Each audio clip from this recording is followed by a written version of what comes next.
Nagbakasyon ako sa province ng mother ko, and that time is adopted child siya ng tita ko. Okay. And yung parents niya kasi is caretaker namin sa farm ng kalamansian. Okay. And yun, nagbakasyon ako noon, and then every morning, nagtitimpla siya ng kape sa akin. Wow, sweet naman! Teka lang, eto bang pagtitimpla ng kape na to, kasama ba sa job description niya o talagang ginagawa lang niya dahil Hindi ko alam kung bakit niya ginagawa yun.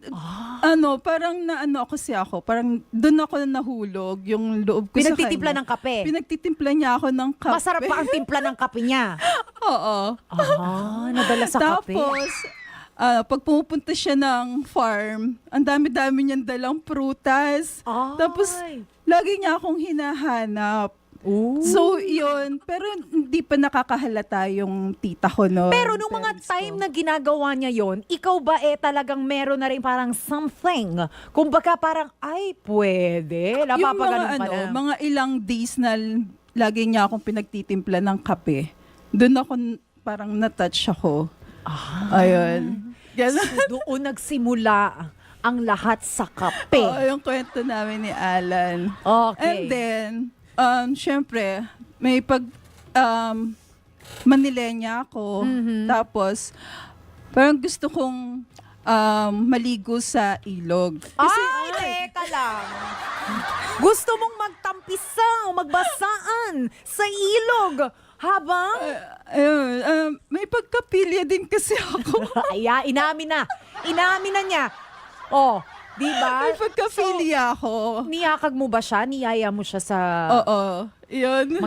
na Sabi ko, magtampisaw. dito ba, ano ba yung bagong paliguan? Gusto ko yung may falls, may ilog, ganun. Tapos, nagpunta kami doon.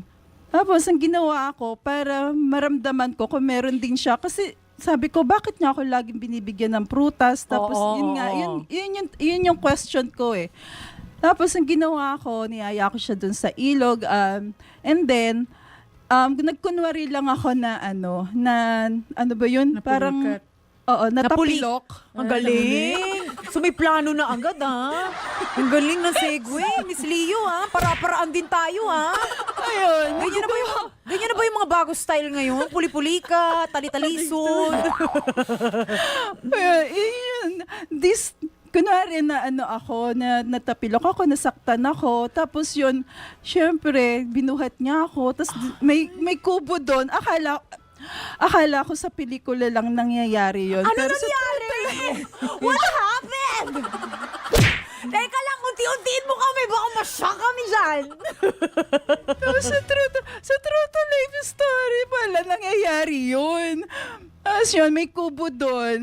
Okay. Tapos doon niya ako dinala. Tapos sinilot-hilot niya yung legs ko. Tapos, ayun na. Yun nangyari na.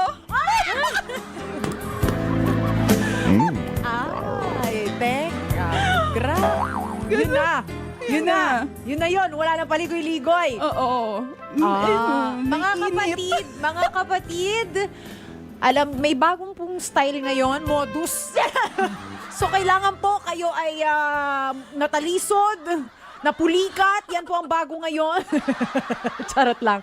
Charot lang, Miss Leo. So, may kubo, naganap ang mga naganap.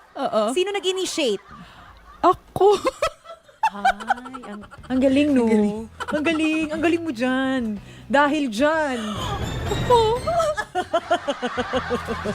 Ikaw ang nag-initiate. So, na-feel mo kasi na, nag-iinit. Oo. Nag-iinit ang mga bagay-bagay. Hindi kasi ang ko doon, kapag hinalikan ko to at nag-respond siya, so ibig sabihin, gusto din niya ako. Oo, okay. So, gusto mo agad-agad malaman para wala nang pag-aaksaya ng oras. No? Malaman, gusto niya ba ako? So, hinalikan mo siya.